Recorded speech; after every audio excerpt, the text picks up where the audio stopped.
Às vezes, tudo o que queremos é ir ao cinema se chama produção inofensiva. Para muitos de vocês, isso pode até parecer contraditório vindo de um crítico, mas não há nada errado em entreter, em divertir por 2 horas na companhia de atores com os quais nós podemos nos relacionar e com os quais nós temos algum tipo de memória afetiva. Além do mais, Como Vender a Lua pode se enquadrar muito bem dentro de uma lógica de comédia maluca que era muito popular na Hollywood da década de 30 e 40.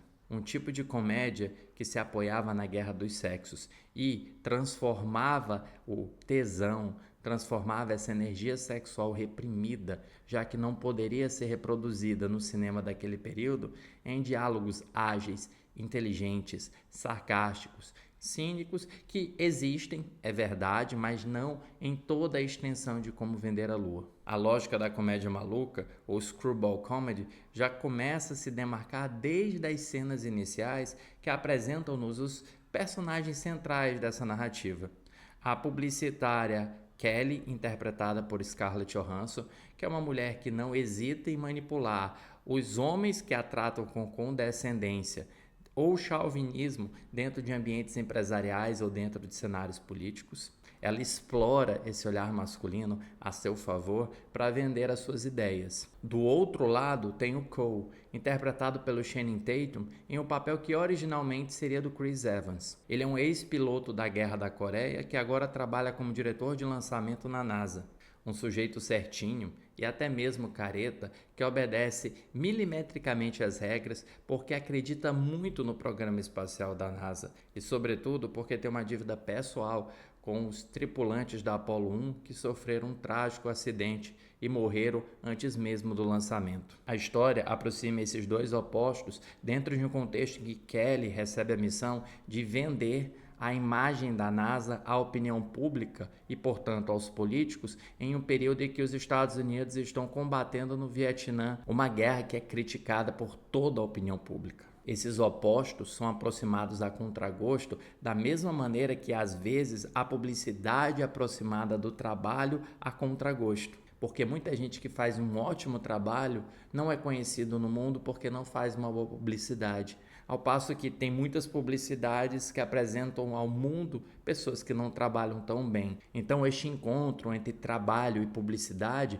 mostra a importância do último para que o primeiro seja feito conhecido, para que o comprometimento, a dedicação, os feitos sejam apresentados ao público em uma linguagem acessível, ainda que muitas das vezes essa linguagem também minta, ou aposte em minhas verdades, ou tente explorar sentimentalmente o público. Dentro da lógica visual do filme, a Scarlett Johansson traz as cores, traz as formas e as texturas dentro de um ambiente ultra secreto e sigiloso, com formas quadradas e retilíneas, personagens que são vistos quase sempre trajando camisas sociais brancas e gravatas desinteressantes. E tenta transformar esse mundo em um mundo que seja convidativo à opinião pública.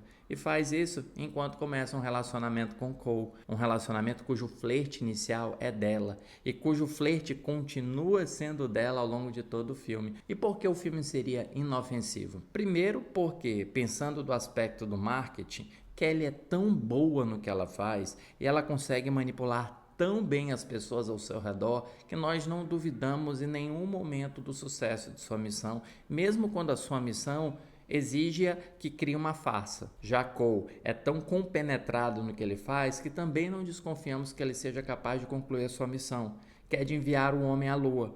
E a própria história também advoga em favor do filme, já que, bem, o homem pisou na lua, né? E dentro da lógica de uma comédia romântica, em que os personagens se amam à primeira vista, mas depois se odeiam, e que há uma mentira no meio deles, a gente também já sabe como as coisas vão se desenrolar, mesmo que aqui e acolá haja uma pimentinha, haja um tempero que altere isto ou aquilo. E essa inofensividade faz com que o filme perca a oportunidade de dar alguns passos à frente e aposte muito no carisma dos seus atores. Não que isto seja ruim, é exatamente o que muitas pessoas procuram, mas depender exclusivamente de seus atores, tendo um pano de fundo igual a Corrida Espacial e com um personagem malandro e malicioso interpretado pelo Woody Harrelson, que é o tipo de ator que faz qualquer papel ficar melhor, fica parecendo que o filme está quase lá, que que o filme não chegou à Lua como ele gostaria de ter chegado. Mas o que mais me impressionou em um filme que fala sobre marketing e publicidade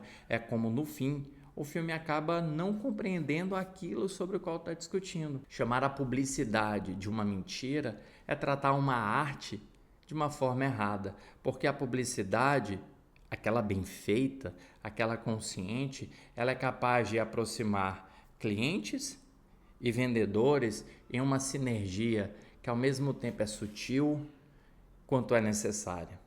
Nesse ponto o filme peca.